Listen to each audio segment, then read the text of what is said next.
What's up guys? Hello all. This is Dr. Sindhuja. Brushing series వీడియోస్తో మీ ముందుకు వచ్చాను. బ్రషింగ్ సిరీస్లో first type of tooth brush to be used గురించి discuss చేస్తానండి. టైప్ ఆఫ్ టూత్ బ్రష్ అంటే దాని కలర్ బట్టి దాని షేప్ని బట్టి కాదండి మనం సెలెక్ట్ చేసుకునేది. వర్కింగ్ ఎండ్లో బ్రిజిల్స్ అని ఉంటాయి, వీటిని బ్రిజిల్స్ అంటారు. దీన్ని బట్టి మనం టూత్ బ్రష్ని సెలెక్ట్ చేసుకోవాలి. యూజువల్లీ 4 టైప్స్ ఆఫ్ బ్రిజిల్స్ ఉంటాయి, like hard, medium, soft, ultra soft. ఈ 4 మనం ప్రిస్క్రైబ్ చేసేది సాఫ్ట్ బ్రిజిల్ టూత్ బ్రష్.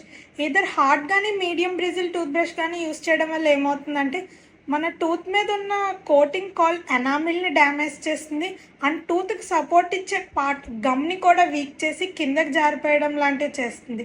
దానివల్ల సెన్సిటివిటీ ఇష్యూస్ యూజువల్లీ వస్తూ ఉంటాయి.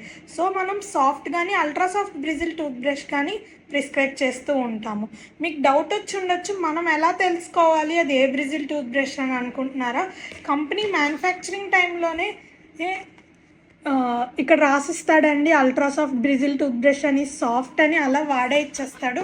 దాన్ని బట్టి మనం యూజువల్లీ చూసుకోవచ్చు. లేదా బ్రష్ని ఓపెన్ చేశాక మనం బ్రిజిల్స్ని టచ్ చేసినప్పుడు కూడా వాటి యొక్క కన్సిస్టెన్సీని బట్టి కూడా మనకు అది సాఫ్ట్ అల్ట్రాసాఫ్ట్ అన్నది కూడా మనం తెలుసుకోవచ్చు. సో అందరికీ ఈ వీడియో చాలా హెల్ప్ఫుల్ అయింది అనుకుంటున్నాను. అందరూ సాఫ్ట్ బ్రిజిల్ టూత్ బ్రష్ వాడాలని కోరుకుంటున్నాను. ఇంకో బ్రషింగ్ సిరీస్ వీడియోస్తో మళ్ళీ ముందుకు వస్తాను. Stay tuned, like, share and subscribe to Tooth Talks.